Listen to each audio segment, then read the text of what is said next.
Now today we'll start with exception number 4 of section 300, that is sudden fight.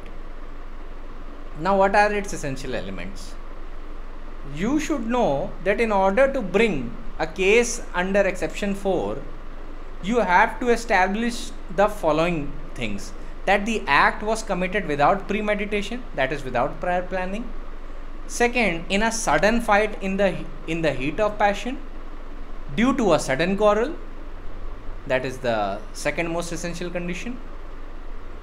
Third is that the offender should not have taken an undue advantage and should not have acted in a cruel or unusual manner. So these are the important words that you need to highlight in your Bayer Act. And there is an explanation which says that it is immaterial that which party gave the first provocation or which party commits the first assault. These are the immaterial things for the purpose of explanation 4. Now there is a difference between exception 1 and exception 4. Exception 1 requires grave and sudden provocation. It implies unilateral provocation, मतलब एक पक्ष से provocation होता है. But exception 4 में mutual provocation होते हैं, दोनों तरफ से होते हैं. So always remember, the primary difference between exception number 1 and exception number 4 is that exception number 1 requires unilateral provocation and exception number 4 requires mutual provocations. So fourth exception of section 300 IPC covers the acts which are done in a sudden fight. The said exceptions deals with the case of prosecution which are not covered by first exception. In a sense, both exception 1 and exception number 4 are similar, that they both requires absence of premeditation, that is prior planning. दोनों में ही prior planning absent होनी चाहिए. But while in exception number 1 there is total deprivation of self-control, in the case of exception 4 there is only that heat of passion which clouds men's sober reason and urges them to deeds which they would otherwise not do. Remember always, exception number 1 में जो grave और sudden provocation है, पहली बात तो provocation की gravity बहुत high होनी चाहिए, बहुत severe होना चाहिए, और दूसरी requirement उस provocation की है कि वो sudden होना चाहिए, एक ही पक्ष की तरफ से आना चाहिए. ये नहीं कि आपने provocation खुद ही पे invite किया. In that case you remember exception number 1 का benefit नहीं claim कर पाएंगे. But exception 4 क्या demand करता है? Heat of passion, झगड़ा चल रहा है. अब मान लीजिए दो पार्टीज हैं, दोनों पार्टीज में झगड़े के दौरान पैशंस कितने हाई होते हैं, तो उसी सेंस में एक हीट ऑफ पैशन की बात हो रही है कि जहाँ पे झगड़े के दौरान आपका जो इमोशनल रिस्पॉन्स है वो एक्सट्रीम सेंस ऑफ एंगर है. तो उस सिचुएशन में जो आपका रैशनल माइंड है वो हो सकता है ढंग से काम ना करे और you may be prone to committing very heinous acts. तो उसी सेंस में बोला गया है कि heat of passion एक ऐसी state होती है which clouds the men's sober reason and urges them to deed which they would otherwise not do. So there is provocation in exception 4 as in exception 1, but the injury done is not the direct consequence of that provocation. In fact, exception 4 deals with the cases in which, notwithstanding that a blow may have been struck or that some provocation is given in the origin of dispute in whatever way the quarrel may have originated, yet the subsequent conduct of both parties put them in respect of a guilt which puts them on an equal footing. So in a sense what I am trying to say कि हो सकता है एक party ने गलती की हो, एक पार्टी ने प्रोवोकेशन दिया हो, पर दूसरी पार्टी ने भी equally heinous provocation दिया and equally participated in a mutual exchange of blows. ठीक है, ये दोनों, ये ज़रूरी है एक्सेप्शन नंबर 4 को क्लेम करने के लिए कि पहली बात तो दोनों पार्टीज ऐसी सिचुएशन में होनी चाहिए where the provocation is mutual. अब ये ज़रूरी नहीं है कि किसने शुरुआत की. अब ये हो सकता है एक ने शुरुआत की और दूसरे ने रिस्पॉन्ड किया और दूसरे ने इक्वली पार्टिसिपेट किया, तो उनका कंडक्ट दोनों को इक्वल पोजीशन में रख सकता है. So a sudden fight implies mutual provocation and blows on each side. The homicide committed is then clearly traceable to such mutual provocation. If it is not traceable to mutual provocation, rather it is traceable to unilateral provocation, then it may fall under exception number 1 if it is traceable to unilateral provocation. But if the act committed, if the homicide committed is traceable to exception number 4, and it is traceable to mutual provocation, and it satisfies the ingredient of exception number 4, then in that situation it would be a case of sudden fight, and the act would not amount to murder. ठीक है, तो primary difference याद रखिएगा एक exception number 1 में और exception number 4 में, कि एक्सेप्शन नंबर 1 में यूनिलैटरल प्रोवोकेशन होता है, एक्सेप्शन नंबर 4 में म्यूचुअल प्रोवोकेशन होता है. So whenever such type of difference is asked from you, you may simply answer in exception number 1 there is unilateral provocation, while in exception number 4 there is mutual provocation. Now when there is mutual provocation for the purpose of exception number 4, then it does not matter who gave it first, it does not matter who just casted the first blow. All that matters is that there was a sudden fight, and in that sudden fight a homicide has occurred, and it is further proved that there was no premeditation and the offender has not taken any undue advantage or acted in a cruel or unusual manner. If that is proved, then the act would not be called murder, it would fall within the 4 corners of culpable homicide. Okay? So remember, there is no previous deliberation or determination to fight. That is the requirement of the lack of premeditation. There has to be lack of prior planning. A fight suddenly takes place for which both parties might be more or less to be blamed. It may be that one of them starts it, but if the other has not aggravated it by his own conduct, it would not have taken a serious turn as it did. So there is a mutual provocation and aggravation in case of sudden fight, and then it becomes difficult to apportion the share of blame which attaches to each fighter. The exception 4 can be invoked if the death is caused first without premeditation, second in a sudden fight, third without the offender having taken undue advantage or acted in a cruel or unusual manner, and fourth that the fight must have been with the person killed. To bring a case within the exception number 4, all the ingredients mentioned in it must be found. It is not sufficient if you prove just one thing. You have to prove all the requirements that I just mentioned. It is to be noted that the fight occurring in the exception 4 to exception 300 IPC is not defined in IPC. कि fight की definition क्या है तो defined ही नहीं है. So let me give you a definition. It takes 2 to make a fight. Heat of passion requires that there must be no time for the passions to cool down, and in this case the parties have worked themselves into a fury on account of a verbal altercation which started in the beginning. A fight is a combat between the two and more persons, whether with or without weapons. It is not possible to enunciate a general rule as to what shall be deemed to be a sudden quarrel. It is a question of fact in each case whether a quarrel is sudden or not, and it must necessarily depend upon the facts of the case.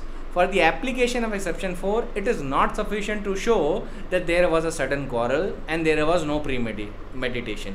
ये अपने आप में sufficient नहीं, इसके साथ और क्या prove करना होता है? It must be further be shown that the offender has not taken any undue advantage or acted in a cruel or unusual manner.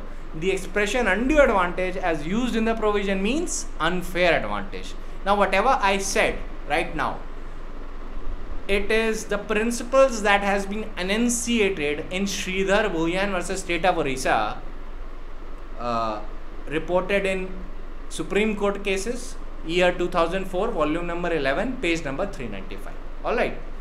So whenever I say something, I always base it on a judgment.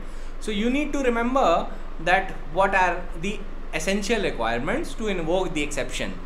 I'll reiterate again for your own benefit.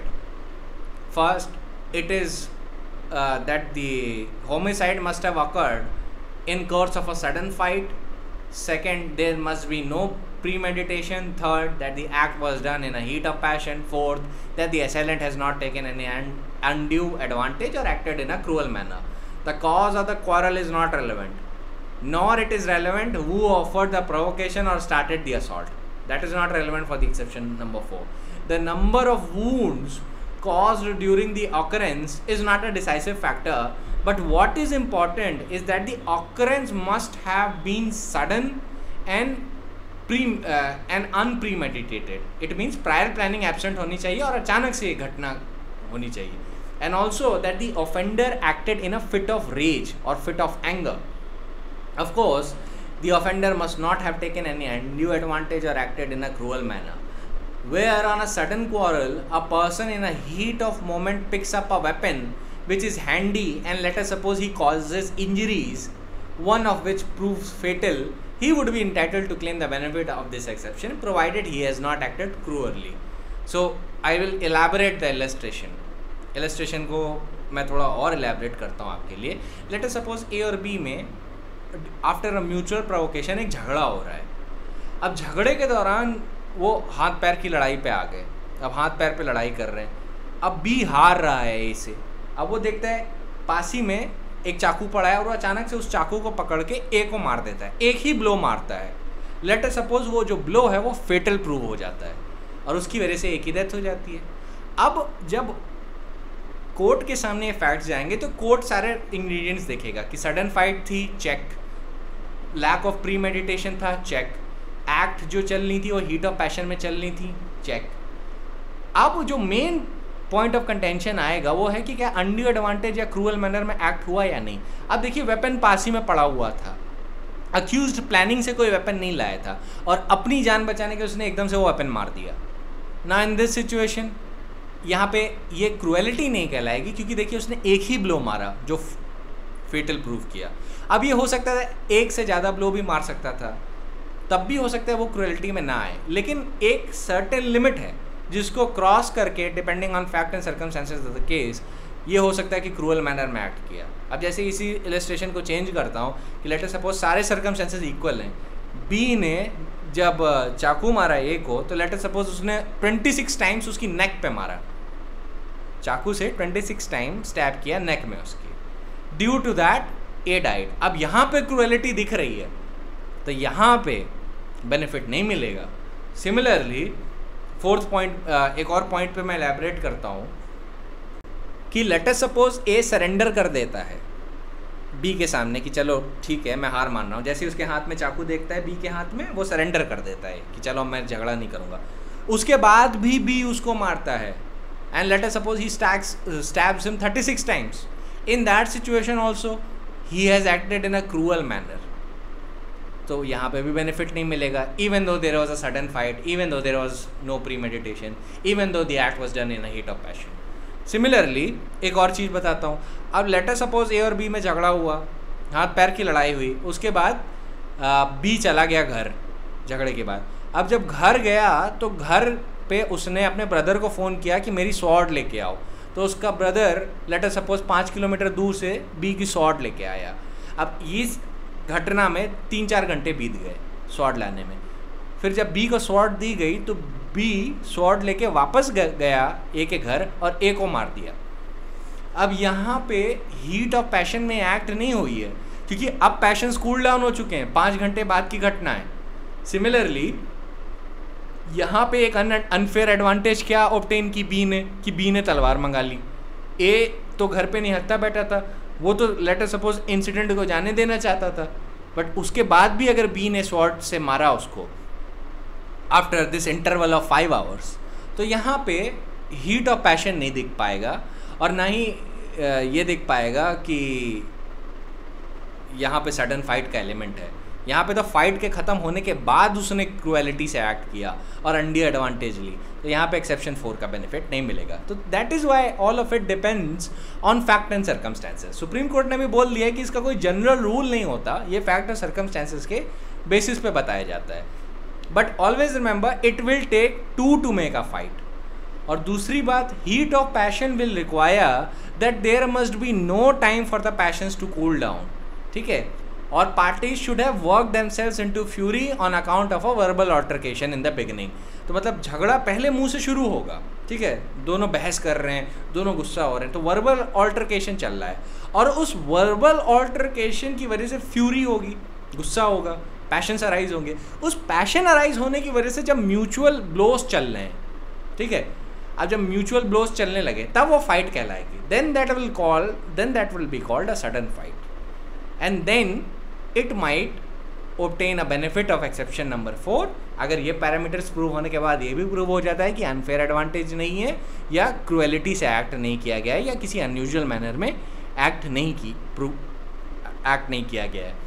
Similarly ये ध्यान रखिएगा कि ये question of fact है कि quarrel sudden था या नहीं, और ये फैक्ट और सर्कमस्टेंसेस पे साबित होगा। अब फाइट का एक बहुत बड़ा एसेंशियल एलिमेंट भी ध्यान में रख लीजिएगा कि जो फाइट है ना, इसका मतलब वर्बल क्वारल नहीं होता। फाइट का मतलब होता है कि ब्लोज एक्सचेंज हुए हैं, तो fight implies an element of physical harm, ठीक है। It must have at least a semblance of criminal force. So as long as the parties are arguing verbally और as long as there is an altercation taking place, you may say that has caused a heat of passion, that has caused a level of fury to be achieved, but fight is not there. That is not fight. That is satisfying the criteria of heat of passion. Verbal altercation can satisfy the criteria of heat of passion, but for fight to be proved, it has to be shown that there was mutual exchange of blows. दोनों तरफ से violence commit होनी चाहिए, then it will be called a fight. Merely verbal argument जो हैं वो fight की category में नहीं आते, always remember that. So as long as verbal altercation is being taken place, that would not be called a fight. It will be called a fight when there is mutual exchange of blows. Verbal altercation is relevant to determine whether the act was done in a heat of passion. ये verbal altercation prove करेगा। Verbal altercation will prove the mutual provocations, कि दोनों तरफ से क्या provocation था। But fight implies an element of mutual blows. वहाँ पे फिजिकल टच होता है, वहाँ पे क्रिमिनल फोर्स यूज होती है, that has to be there, ठीक है। This point was held in Kesar Singh versus state of Haryana that fight is use to convey something more than a verbal quarrel. It postulates a bilateral transaction in which blows are exchanged. Now let me give you an illustration as to what would be termed as a cruel injury. Now there is this case of Pandurang Narayan Javalkar versus State of Maharashtra.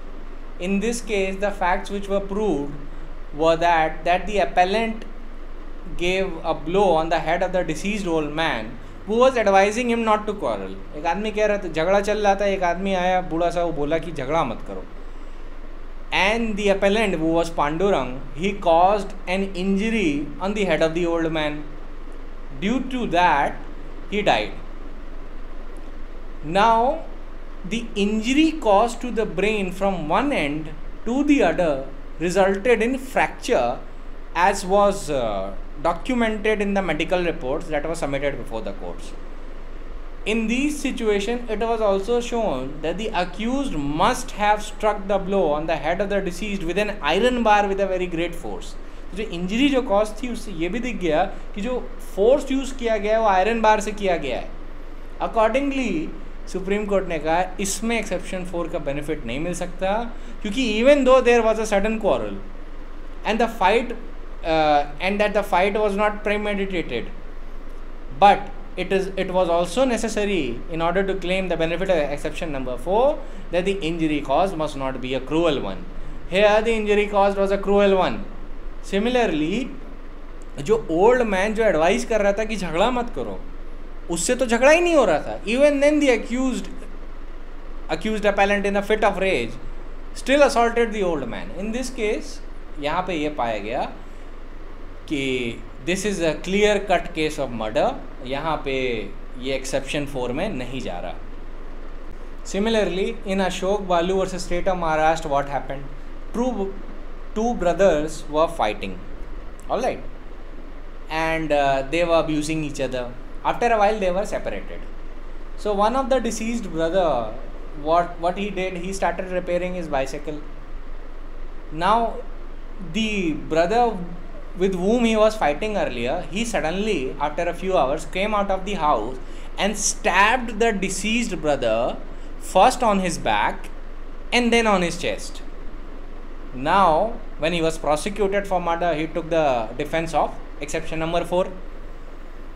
And in the fact and circumstances of the case, Supreme Court denied him the benefit of exception number 4, and it said that the quarrel was not so serious that the accused acted in such a cruel and unfair manner. In this case, the benefit of exception number 4 in these circumstances is denied. Similarly, you can also argue in this case that that the heat of passion element was also not there. There was a long interval of 3 to 4 hours after which the brother acted the way he did. He stabbed his brother on his back while he was repairing the bicycle. In these situations, the heat of passion element is also missing. And there was merely a verbal altercation in the beginning. Even though there was a mutual provocation, there was not an element of fight. And even after that, there was not an element of fight. The offender brother, still acted in a cruel and unusual manner. That after 4 or 5 hours, he came back and stabbed his brother on the back, and then he stabbed him on the chest. In these situations, the elements of exception number 4 were not satisfied, and the benefit was denied to him. Now, there is another illustration that is of the judgment of the Supreme Court of Shaukat Ali versus State of Uttaranchal. Now, in this case, what happened was that the accused persons in this case were not able to prove that there was no premeditation, because in the facts and circumstances of the case, premeditation was proved, and cruelty and unusual circumstances and unfair advantage were also proved. Now, let me tell you what the dispute was about. In this case, the accused Shaukat and other co-accused had a dispute with the deceased person regarding a field and a pond. In this situation, what happened that one day they were armed with weapons and they went to the spot and they argued with the deceased, and after a while they stabbed him on his back and then they stabbed him on his chest. Now, what did the Supreme Court found in this case? Supreme Court found that the evidence does not indicate that any scuffle took place between the appellant and the deceased. It was also established that the father of the appellant had asked the appellant not to look at the scuffle as a passive spectator and kill the deceased, and thereafter the appellant first gave a blow with the knife on the back of the deceased and thereafter on the chest of the deceased. जो इसमें appellant है इस case में वो शौकत है और case का नाम है Shaukat versus state of Uttaranchal. तो इसमें क्या साबित हो गया? पहली बात कि जो पार्टीज एलेज कर रही थी कि झगड़ा हुआ था, कोर्ट ने पाया कि झगड़ा हुआ ही नहीं. उल्टा एक एविडेंस ये मिल गया कि जो फादर था अक्यूज्ड का, अपेलेंट का, accused was the appellant in this case, वो बोलता है कि पैसिव स्पेक्टेटर मत रहो, हमला करो डिसीज पे. तो उसने चाकू निकाला और डिसीज के पहले बैक पे मारा, फिर चेस्ट पे मारा. फिर court found that if the intention of the appellant had not been to murder the deceased, the appellant would not have inflicted the second blow with the knife with such a great force on the vital part of the deceased, which resulted in puncture of the heart and a fracture of a rib and ultimately into death of the deceased within no time. तो court कह रहा है कि अगर आपका intention मारने का ना होता तो आप उसको इतने फोर्स से ना मारते हो, वो भी 2 बार, कि दूसरे फोर्स में you have punctured his heart. Similarly, Supreme Court also found this cannot be said to be a sudden quarrel within the meaning of the exception 4 to 300 IPC at all. Further, the appellant had taken the advantage of the situation in a sense that after inflicting one blow on the back of the deceased, he was not contented and caused another fatal injury on the chest as well, and also caused as many as 6 injuries to the persons who tried to attempt to save the deceased person. So जो जिसको मार रहे थे, तो कई लोग बीच बचाव करने आए, वो उसके ब्रदर थे डिसीज्ड के, तो उनको भी इसने मारा. So in this situation court found कि यहाँ पे तो सडन फाइट का एलिमेंट गायब है, यहाँ पे तो प्री मेडिटेशन दिख रहा है, और यहाँ पे अनयूजुअल और क्रूअल सर्कमस्टेंसेज में एक्ट कर रहे हैं और अनफेयर मैनर में एक्ट कर रहे हैं, निहत्ते पर्सन को मारा जा रहा है, तो that was also a very relevant circumstance for the court. Similarly Supreme Court found that there is nothing on the record of the case even to remotely suggest that a sudden fight had taken place between the appellant and deceased. Premeditation to cause death of the deceased stands proved by the reliable evidence adduced by the prosecution, and Supreme Court said that there is nothing that was produced by the defense which proves that the appellant acted in a heat of passion. So in this case, Supreme Court denied the benefit of exception number 4 and convicted them for murder. But now let me tell you other cases where the benefit were given. Now this was the case of Chamru Budhwa versus state of Madhya Pradesh. In this case what happened, that there were two parties, both were abusing each other, both were armed with lathis as well. Eventually they came to blows, and in a course of fight, one of the accused struck a lathi blow on the head of the deceased, which caused a fracture of the skull, resulting in death. Now Supreme Court found that since only one blow was given in the heat of the moment, there was no premeditation. Similarly, the act was done in heated passions and the accused persons never acted in a cruel or unusual manner. In these situations, court found that benefit of exception 4 can be given to the accused person, and in this case they were convicted under 304 part 2. Now next in line of a very important case that I want to tell you is Vijender Kumar versus State of Delhi. It was decided on 28th April 2010. In this case, the deceased person was employed as a helper in a bus, and what happened that the appellant Vijender Kumar suspected the deceased person of misappropriating a part of fare that was being collected by him from passengers. तो बस में काम करता था, तो जो employer था उसको लगा कि ये जो है ना पैसे चुराता है और जितना बस का किराया रिकवर करता है बाकी लोगों से, मुझे पूरा नहीं देता. So what happened, one day he went to the spot where the deceased was and asked him to give all the remaining fare that he has collected, which he has withheld from him. मतलब जितना भी किराया जो उसने बाकियों से passenger से recover किया है और ओनर को नहीं दिया वो दे दे. In this situation, the deceased person said that I have given you all that was collected and I have not withheld anything from you. Now due to that an altercation took place.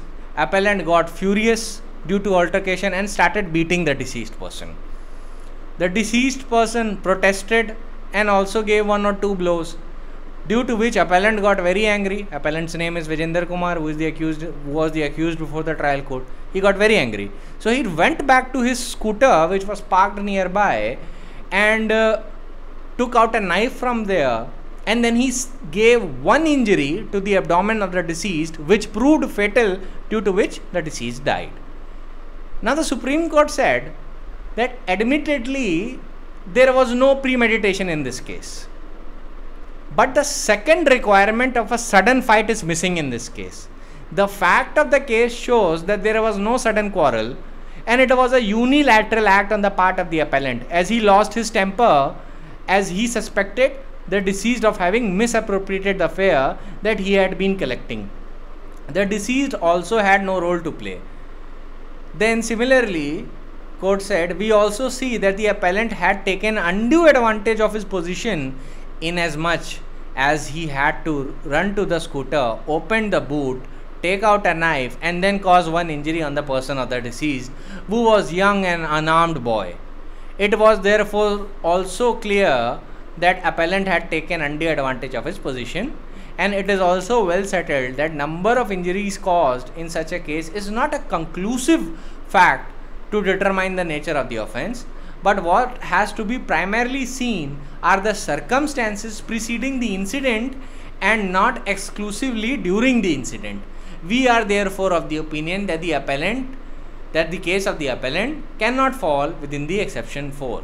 अब देखिए वही principles हैं जो मैंने अभी आपको बताए थे कि एक भी प्रिंसिपल गायब हुआ तो एक्सेप्शन 4 का बेनिफिट नहीं मिलेगा. तो इसमें क्या नहीं साबित हो पाया, सडन फाइट का एलिमेंट एब्सेंट था, वन साइडेड प्रोवोकेशन थी, अपनी ही प्रोवोकेशन देके खुद ही गुस्सा हो गए और उसी पे एक्ट किया. So in this case Vijender Kumar was not given the benefit of exception number 4 and he was held liable for murder. Now another case I would like to tell you, in this case the benefit was given. Now this was the case of Jagrup Singh versus State of Haryana. It was reported in AIR 1981, page number 1552, Supreme Court. Now in this case what happened, that accused and the deceased were relatives. And on the day of the occurrence, deceased was attending the marriage of his late brother's daughter. Accused had a grievance that he was not invited. Accused person को ये problem थी कि उसको marriage पे नहीं बुलाया. जब marriage ख़त्म हो गई तो accused अपने ब्रदर के साथ आया. He was armed with weapons and there was a sudden quarrel between accused and the deceased person. When passions rose very high, the accused attacked the deceased with the blunt side of the weapon on his head. देखिए जो weapon वो लेके आया था वो sharp edge था, उसकी sharp edges थी. पर जो इंजरी जो कॉज की accused person ने वो blunt side से की थी, sharp side से नहीं की थी, और वो झगड़े के दौरान की थी. पर इंजरी उस blunt side से भी इतनी भयानक थी कि it was fatal, it proved fatal. And doctor in his medical report opined that injury was sufficient in ordinary course of nature to cause death. Now what happened, that Supreme Court found that clause 3rd is satisfied of section 300, but exception number 4 is also satisfied, because court found in this case that fight was going on during the heat of the moment. Fight ensued, there was mutual provocation from both sides, and fight was without premeditation. Similarly, appellant has also not taken the undue advantage of the situation or has acted in a cruel or unusual manner. क्योंकि देखिए अगर उसका मारने का intention होता तो वो sharp as से भी मार सकता था, पर उसने नहीं किया ऐसा. फाइट के दौरान भी ऐसा नहीं किया, ब्लंट साइड से मारा. इससे कोर्ट ने बोला कि सारे सर्कमस्टेंसेस जब हम टोटलिटी में देखते हैं तो it is proved that he never intended to act in a cruel and unusual manner, and even though he had weapons, he never took undue advantage of it. In this case, all the requirement of exception number 4 are clearly met, and in this case, exception number 4's benefit can be given to the appellant. तो इनको murder की सज़ा नहीं हुई थी, इनको 304 में sentence किया गया था, 304 पार्ट 2 में.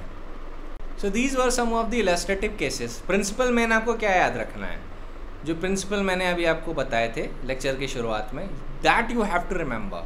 अब उसके लिए आप कई केसेस याद कर सकते हैं. आप या तो Gappu Yadav and others versus state of MP 17 फरवरी 2003 को डिसाइड हुआ, आप उसको कोट कर सकते हैं, या आप Sridhar Bhuyan versus state of Orissa को कोट कर सकते हैं. They are both very good cases on the principles of exception number 4 and either of them will suffice. बाकी इलस्ट्रेटिव केसेस स्टडी नोट्स में और हैं, आप देख सकते हैं. Now I come to exception number 5 of section 300. Culpable homicide is not murder when the person whose death is caused, being above 18 years of age, suffers death or takes the risk of death with his own consent. तो क्या elements हमें मिले exception number 5 में? Culpable homicide तब murder नहीं होगी when the person whose death is caused is first of all above age of 18 years, 18 साल के ऊपर है. He suffers death or takes the risk of death with his own consent. Consent देता है. So let us suppose a person saying कि please come and kill me, and he's very genuine about it. And let us suppose a person follows it and actually kills that person, the person who is giving the consent to murder him. In that situation, it will fall under exception number 5. ठीक है, तो इसके I think it is fairly simple. Now illustration that is given is A, by instigation, voluntarily causes Z, a person under 18 years of age, to commit suicide. Here, on accounts of Z's youth, he was incapable of giving consent to his own death. A therefore has abetted murder. तो illustration क्या बता रहा है कि जो instigation दिया गया है वो 18 साल से कम उम्र के बच्चे को दिया गया है. ठीक है, तो रिक्वायरमेंट क्या है एक्सेप्शन नंबर 5 की कि 18 साल के ऊपर होना चाहिए. तो अगर due to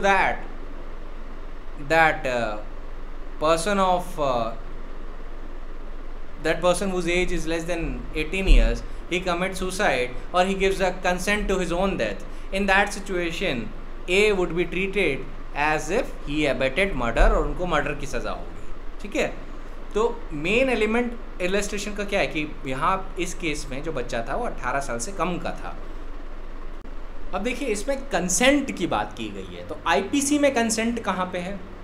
section 90 of the IPC लिख लीजिए, a consent is not such a consent as it is intended by any section of the IPC if consent is given by a person under a fear of injury, that is first, or under a misconception of fact, and if the person doing the act knows or has reason to believe that the consent was given in consequence of such fear or misconception, then in that cases the consent will stand vitiated, it will not be called consent, ठीक है।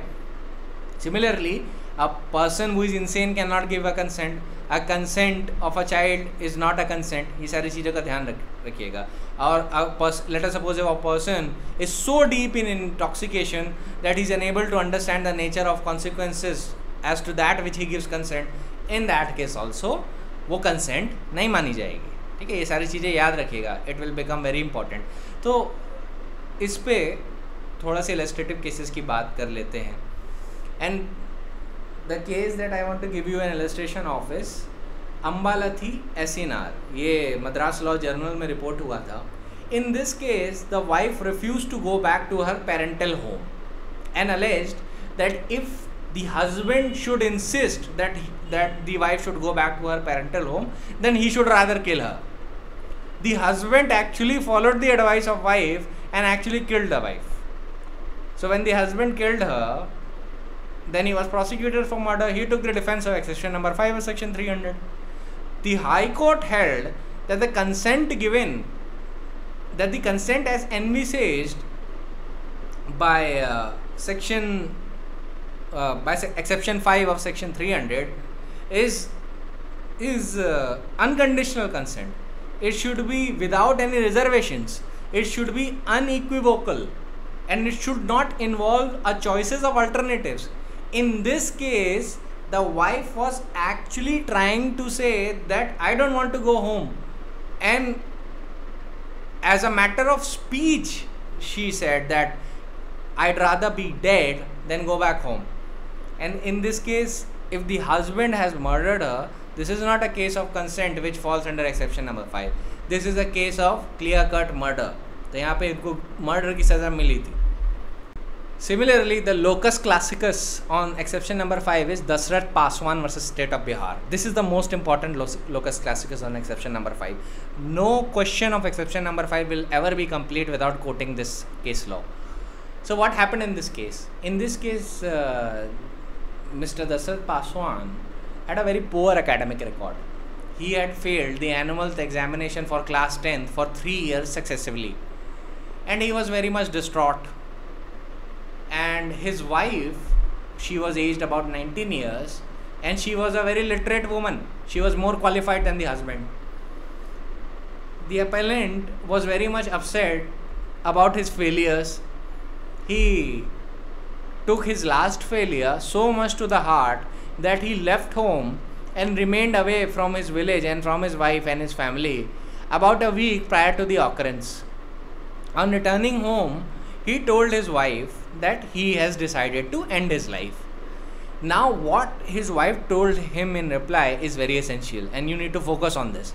His wife told him in reply that he should first kill her and then he should kill himself. Now, this talk is taking place at about 13th June 1955, about 8 a.m. in the morning. That morning, when his parents had gone out early in the morning to work on the fields, and there was nobody else in the house besides the appellant and his wife, then in accordance with the pact, about an hour later from that, he spread a mat on the floor, and he then murdered both his wife, and he also murdered his one child.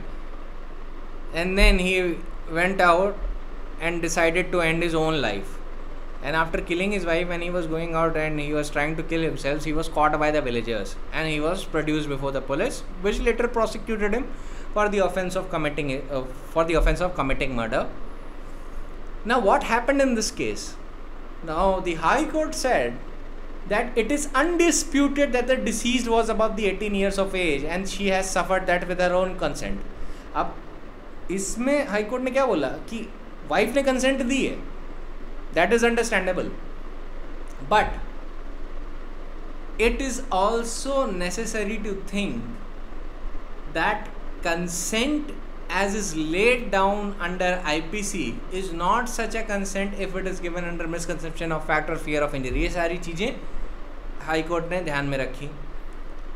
उसके बाद court ने इस पूरे case का nature देखा और circumstances consider किए. अब यहाँ पे जो स्टैंडिंग काउंसिल था स्टेट के लिए वो ये बोलता है कि देखिए जो सेक्शन 90 की कंसेंट है वो अनइक्विवोकल होनी चाहिए, वो चॉइसेस ऑफ अल्टरनेटिव नहीं देना चाहिए उसको. और इस केस में जो वाइफ थी she was afraid of the prospect of widowhood and due to that she agreed to suffer death at the hands of her husband because for her living without her husband was more frightening. तो यहाँ पे जो husband है उसको murder की सज़ा होनी चाहिए because the wife was under a pressure to choose either of the alternatives, either living without the husband as a widow or dying at the hand of her husband. In this case it is the conduct of the husband which has caused this unreasonable burden and pressure on the mind of the wife, due to which she gave consent for her own death. So the High Court considered this contention and just talked about the nature of consent that is required. But High Court totally understood the point of the defense. High Court said that even though the point of additional standing counsel is right for the state, but if we look at the totality of the circumstances, the wife fully knew the consequences. And it cannot be said that the deceased wife gave consent under fear of injury or under a misconception of fact. She was fully aware about the consequences. So there cannot be a misconception of fact. She also never gave consent under a fear of injury because husband originally wanted to kill himself. So in that situation, and after considering the immaturity of the young man who was Dasarath Paswan, who was suffering from an inferiority complex, and the central idea of his complex was that he disbelieved himself.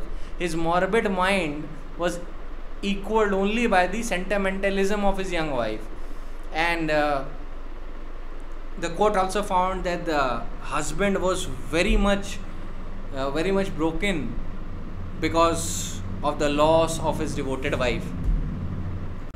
And then the court said that in this situation, this is not a case of murder. In this situation, exception 5's benefit can be given to him. And court said that considering the totality of the circumstances, I think a lenient view should be taken in this case, and he should be sentenced under 304, that is culpable homicide not amounting to murder, and he should be given punishment for 5 years rigorous imprisonment, nothing else. So this is a locus classicus on exception number 5. Another one of the cases that is Ujagar Singh versus Emperor. Now in this case what happened, that the accused killed his stepfather with his own consent. His stepfather actually asked the accused to kill him. And why did he ask the accused to kill him? Because first of all, he was an infirm old man. Second of all, his motive was that after his death, the stepfather wanted the accused person to implicate all his enemies for his death. ठीक है, तो मतलब ये था कि तुम मुझे मार दो और उसके बाद मेरे जितने दुश्मन हैं उनको केस में फंसा देना. अब इस केस में भी एक्सेप्शन 5 का बेनिफिट दिया गया था. ठीक है, क्योंकि यहाँ पे जो व्यक्ति कंसेंट दे रहा था डेथ के लिए, he was fully aware about the consequences. So consent here was not given under a misconception of fact और एनी मिसरिप्रेजेंटेशन और under a fear of injury. Now let me give you another case of Fatema versus Emperor.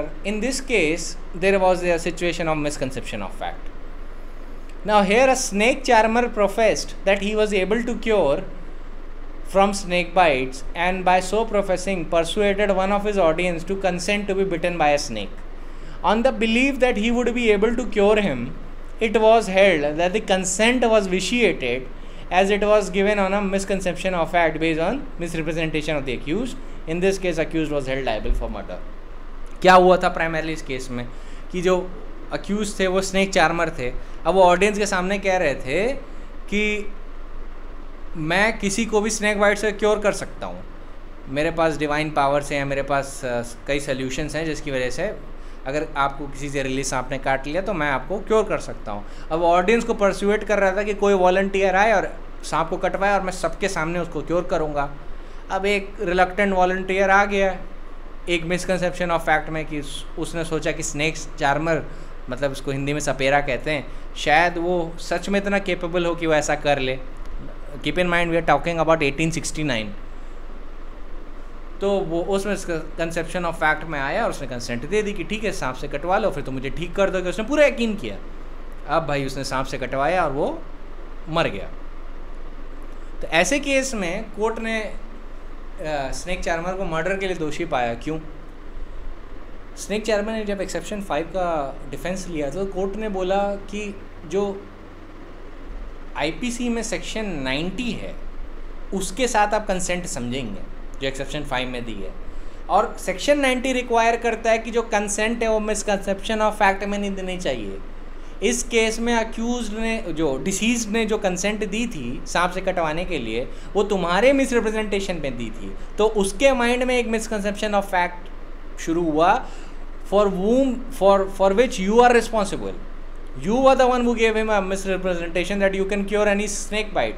In that situation, it is not the consent as is envisaged by the exception number 5, and you are held liable for murder.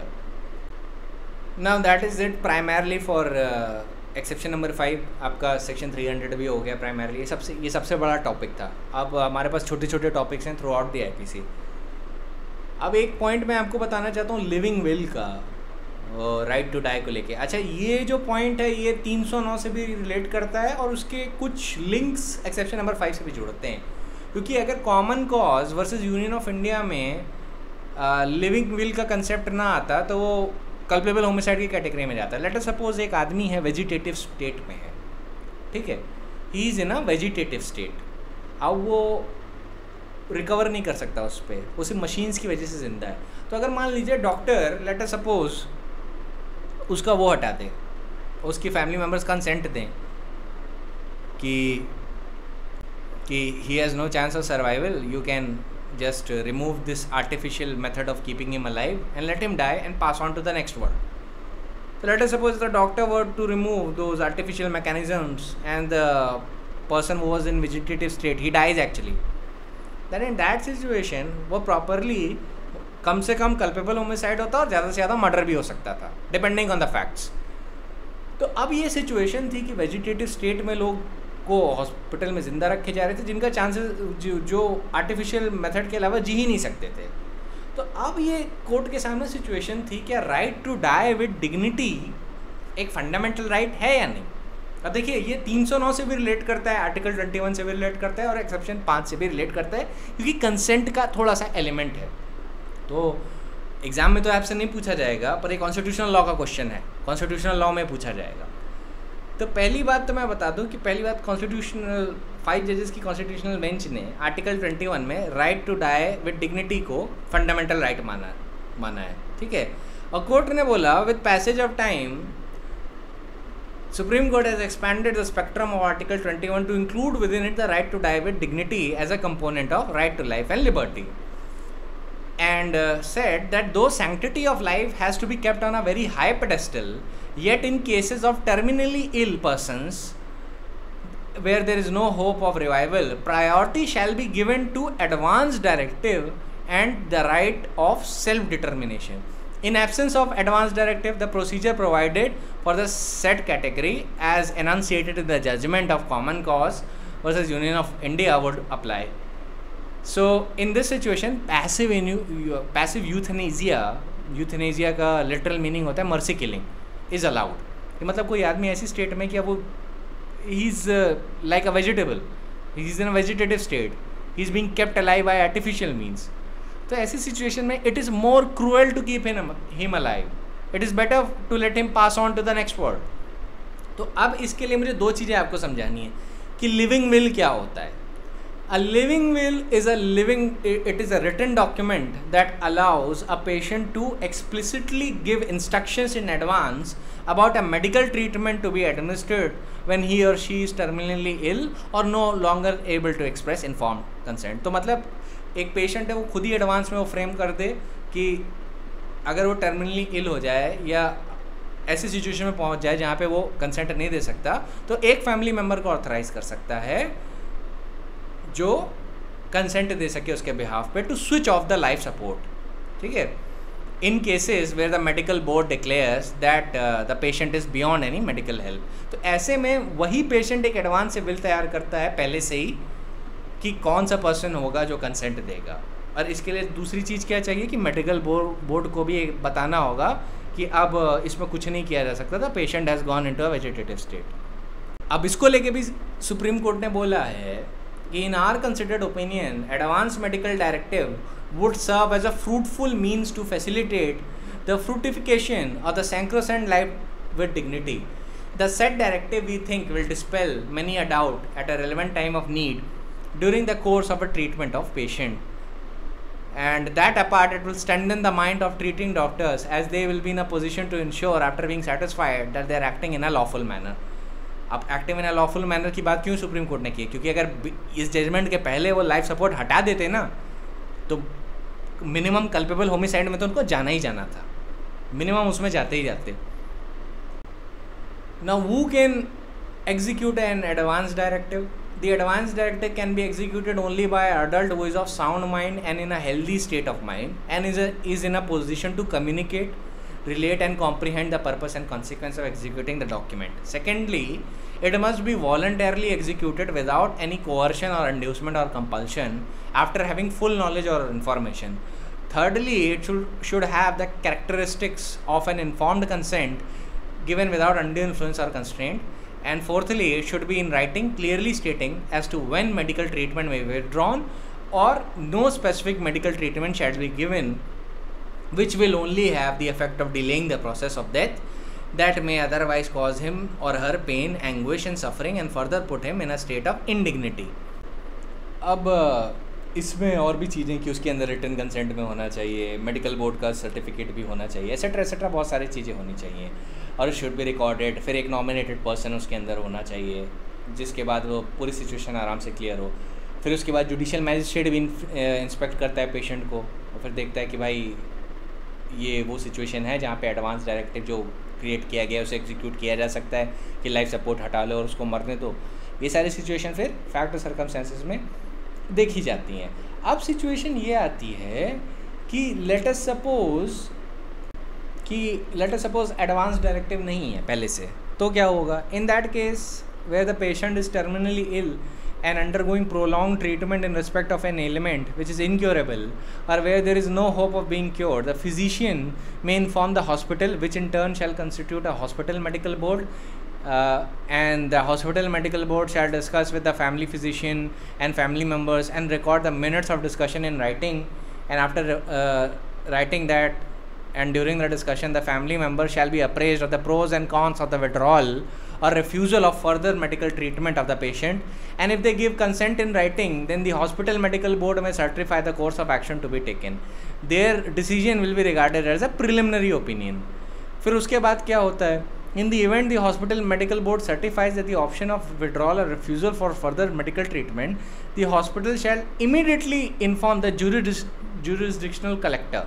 The jurisdictional collector shall then constitute a medical board comprising of Chief District Medical Officer as the chairman and 3 experts from the field of general medicine, cardiology, neurology, nephrology, psychiatry, oncology with experience in critical care with overall standing in the medical profession of at least 20 years.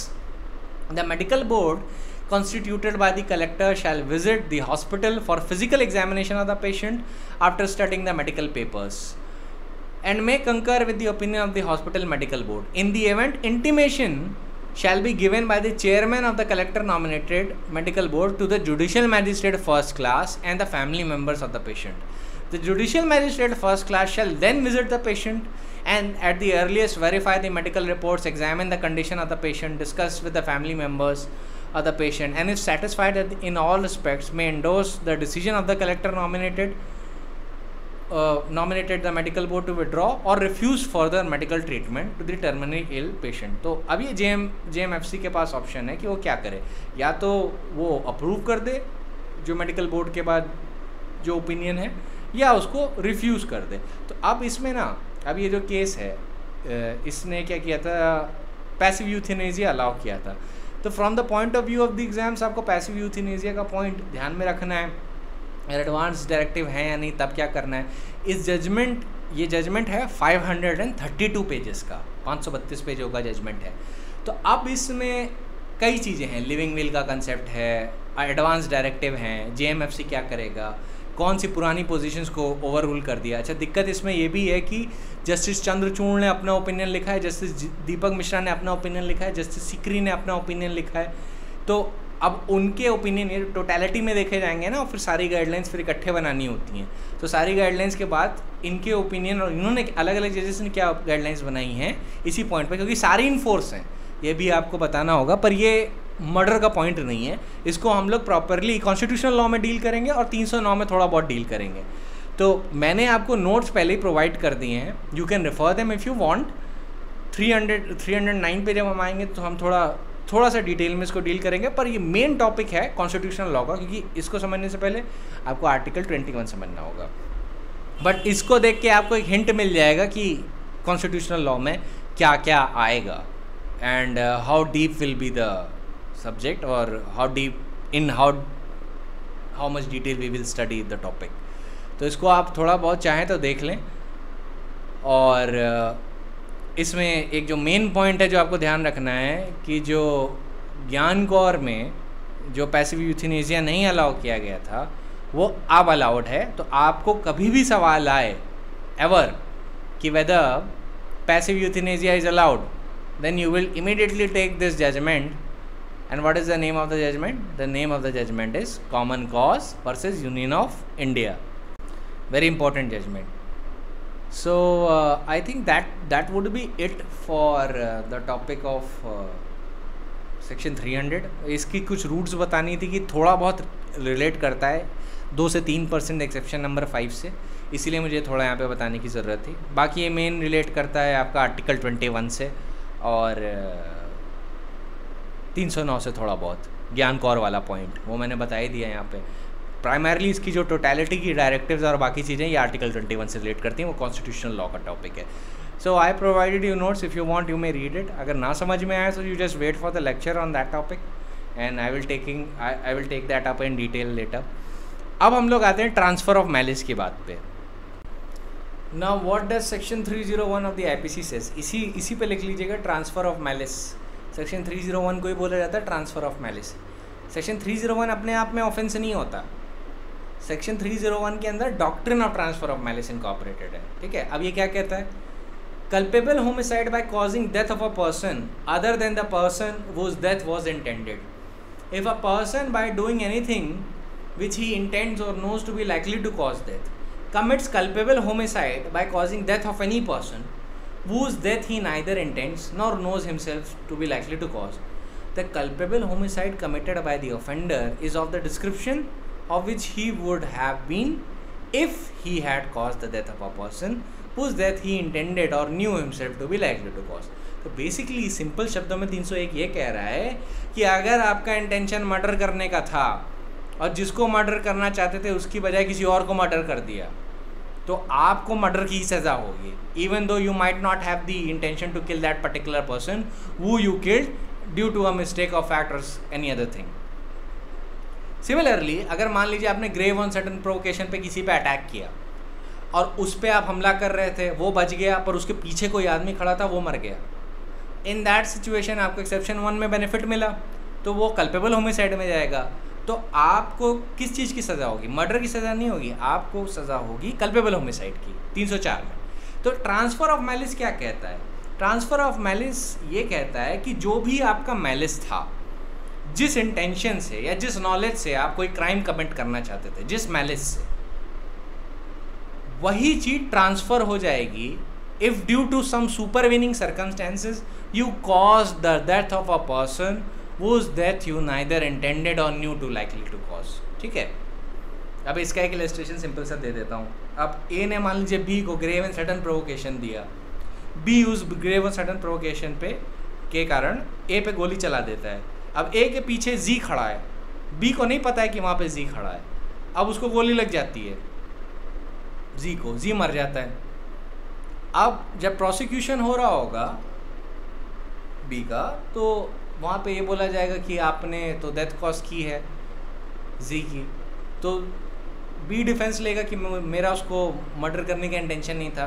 तो court क्या उसको murder की सज़ा देगा? नहीं, court देखेगा totality of the circumstances. Court सोचेगा कि जिसको अगर ये मारना चाह रहे थे, बी ए को मारना चाह रहा था, तो अगर बी ए को मारना चाह रहा था और ए को मारने में वो सक्सीड हो जाता, तो वो क्या कहलाता? Let us suppose if B wanted to kill A and he would have succeeded in killing A, तो वो कौन सी होमिसाइड कहलाती?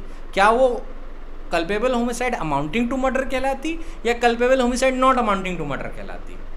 तो चूंकि मैंने इलस्ट्रेशन दिया है ग्रेव और सडन प्रोवोकेशन का, तो अगर ग्रेव और ए के ग्रेव और सडन प्रोवोकेशन में अगर बी उसको मारता, तो वो culpable homicide not amounting to murder कहलाते. तो अगर इसी इलस्ट्रेशन में एंड ड्यूरिंग द प्रोसिक्यूशन ये बात साबित हो जाती हैं, और यहाँ पे दिखता है कि बी ने ए पे हमला किया था और उसके पीछे जी था, जी मर गया, और वो जो हमला इसलिए किया था क्योंकि ए ने ग्रेव और सडन प्रोवोकेशन दिया था. तो चूंकि ये एक्सेप्शन नंबर 1 में फॉल हो रहा है, और अगर बी ए की डेथ कॉज करने में सक्सीड कर जाता, तो उस एक्सेप्शन नंबर 1 का बेनिफिट मिलता. तो doctrine of transfer of malice उसी स्टेट को अचीव करवाती है कि as if you have achieved your ultimate object, और फिर उसी सेंस में जज करती है. तो यहाँ पे ये culpable homicide not amounting to murder कहलाएगा. But in another illustration, suppose a different thing, B wants to murder A, ठीक है, एंड यहाँ पे कोई प्रोवोकेशन नहीं है, he just wants to kill him because he has a previous enmity with him. अब वो एक दिन जाता है पिस्तौल लेके और उस पर हमला करता है. अब सेम सिचुएशन होती है, ए डॉज कर लेता है, उसके पीछे जी खड़ा होता है, वो मर जाता है. नाउ जब प्रोसिक्यूट हो रहे हैं वो मर्डर के लिए, तो बी ये डिफेंस लेते हैं कि मेरा जी को मारने का कोई इंटेंशन नहीं था, आई एम वेरी सॉरी कि जी की डेथ हुई, अरे मिस्टेक ऑफ फैक्ट में, वो दुनिया भर की चीज़ें बोलते हैं. पर कोर्ट क्या देखेगा? कोर्ट देखेगा कि अगर मान लीजिए बी सक्सीड कर जाता अपना अल्टीमेट ऑब्जेक्ट अचीव करने में, जो कि होता ए की डेथ, तो अगर ए मर जाता तो क्या वो मर्डर कहलाता? अगर आंसर है हाँ, तो बी को वही सज़ा होगी as if he succeeded in killing A. तो इस इलस्ट्रेशन में ए को मर्डर की सज़ा होगी. तो वही doctrine of transfer of malice कहती है कि कल्पेबल होमिसाइड उस डिस्क्रिप्शन की होगी which it would have been if the offender has caused the death of the person whose death he intended or knew himself to be likely to cause. ठीक है, so that is the essence of section 301, which incorporates the doctrine of transfer of malice. Now let me give you some case laws on the topic of transfer of malice. There is this case of R versus Michel. In this case, what happened that the accused person tried to jump the queue at the post office. Sorry. In this case, the accused person tried to jump the queue at the post office. Q का मतलब line लगी हुई थी, post office को jump करके वो अंदर जाना चाह रहा था. तो एक एल्डरली मैन ने ऑब्जेक्ट किया इस बिहेवियर को. This infuriated the accused person. He not only pushed the elderly man but also hit him as well. The elderly man falls back on the people who were standing behind him in the line. There was one old lady in the line who also fell down and broke her leg. Later, she died because of that injury. And now the accused person was charged with manslaughter, which is akin to culpable homicide here. So, in this case, what did the court said? In this case, it said, even though the accused did not had any intention to hit the old lady, but due to his intention to hit the man, he actually caused the injury on the old lady, then he would be prosecuted by applying the principle of transfer of malice, and he was accordingly held liable in this case. Similarly, there was this case of R versus Latimer. In this case, the accused person was got down in an argument with another person. The arguments between the two persons increased rapidly. The accused person took off his belt with an intention to hit the man, but he missed. The person he was trying to hit only got a bit injured. The smash with the belt got diverted in another way, and it hit an innocent woman who was standing by the side of the man. She got hit in the face and was severely injured. In this case, it was held by the court that the defendant will be liable for the injuries inflicted upon the woman, despite the fact he did not intend to cause injury to her. Here, the principle of transfer of malice was also applied towards the man, because the malice towards the man was transferred to the woman. Now, next case is R versus Saunders. In this case, the defendant persuaded his wife to eat a poisoned apple which was laced with arsenic, and it was held and it was with an intention to kill her so that he can be free and marry another woman after her death. However, his wife gave the poisoned apple to their daughter. The daughter ate the apple, and as a result she died. After applying the principle of doctrine of transfer of malice, the defendant, which is the accused person, was charged with the murder. The intention to kill his wife got transferred to his daughter, and due to that he was held liable. Similarly, there was this case of Supreme Court, Rajbir Singh versus State of Uttar Pradesh. In this case, the appellant Rajbir Singh claimed that the neighbor threw some bricks on the compound of his brother's house. On account of this, a verbal fight took place between his father and the accused, but the matter was somehow settled by the local people. The next day, accused with his two relatives came with guns. They came near the shop of the complainant where his father was standing. There, the accused persuaded and encouraged his relatives to kill him. The accused started firing at the father of the complainant, who then received injuries and fell down. A girl came to that shop to purchase some articles from that shop and suffered injuries as well and fell down. Both the injured person died on their way to hospital. The girl also died. The accused in his argument said that the girl died by accident and there was no intention on their part to kill her. She was passing by from that place and as a result suffered injuries and died. Supreme Court in this case held the accused person guilty by applying the doctrine of transfer of malice. Similarly, the next case in point is R versus Pembleton. In this case happened that the accused threw some stones into a crowd with an intention to hit someone with it. However, the stone somehow missed the crowd and instead hit the window. It was argued the stone, what happened was that it missed the crowd and instead hit a window. Alright, so in that situation वो crowd को मारना चाह रहा था पर किसी की खिड़की तोड़ देता है. अब यहाँ पे भी doctrine of transfer of malice apply की गई थी और यहाँ पे कोर्ट ने बोला कि the issue that was raised was whether the defendant was guilty of criminal damage and whether the doctrine of transfer of malice can be used in these cases also, where the intention is different and the result is different. It was held that in this situation, the doctrine of transfer of malice cannot be applied, as here the crime which actually happened did not have the same physical actus reus as the crime which the defendant intended to do so.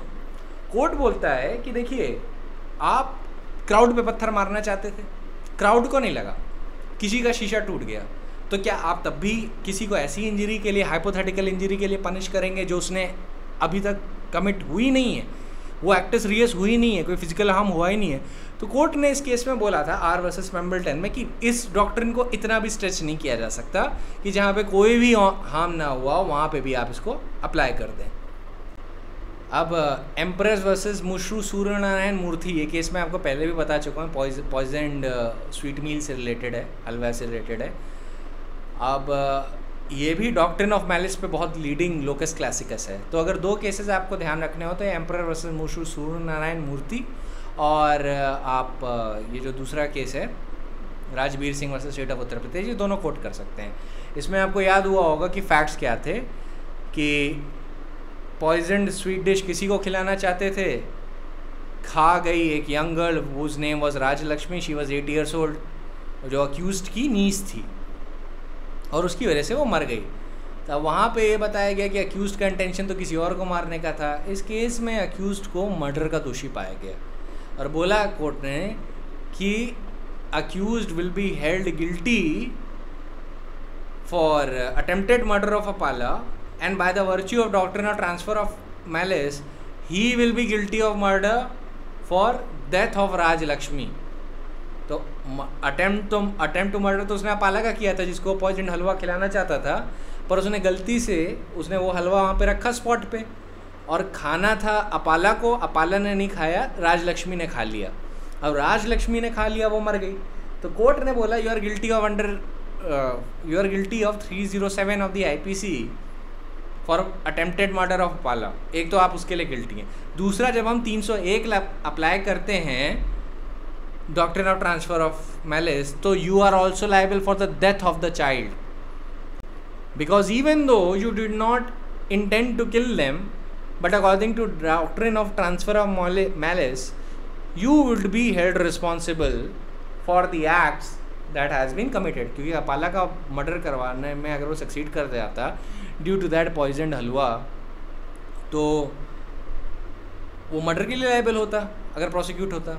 तो similarly अब जिसको मारना चाहता था उसको तो नहीं मार पाए, किसी और की डेथ हो गई क्योंकि किसी और ने वो पॉइजन हलवा खा लिया। तो in that situation by applying the doctrine of transfer of malice he is liable. So that was the point relating to transfer of malice. इस पर भी केस लॉ कंप्लीट हो गए और मैंने आपको इलस्ट्रेटिव केसेस दे दिए कि कहाँ पे इसका लिमिट है। देखिए लिमिट इसकी आर वर्सेस मेम्बल्टन में कि भाई आप इतना भी इस डॉक्ट्रिन को स्ट्रेच नहीं कर सकते कि जहाँ पे ये प्रूव हो जाए कि आप मारना किसी को चाहते थे पर किसी को डैमेज भी नहीं हुआ, कोई नहीं मारा।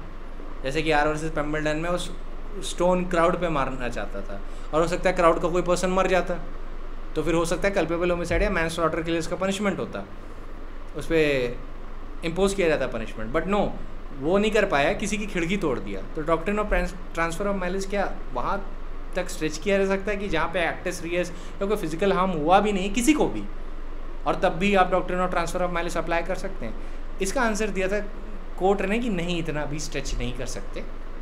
एग्जाम में आप एम्परर वर्सेस सूर्य नारायण मूर्ति और Rajveer versus state of UP का इलस्ट्रेशन कोट कर सकते हैं। बाकी मैंने आपको इलस्ट्रेटिव केसेस आपकी नॉलेज के लिए दिए हैं। You may want to, if you want to quote them you may, and if you don't want to quote them you don't need to quote them. पर emperor versus M Surya Narayan Murthy locus classicus है, Rajveer Singh versus state of UP supreme court का judgment है। So it is very important for you to know that, and that is it for today. Tomorrow we'll be dealing with the death penalty and rarest of rare cases.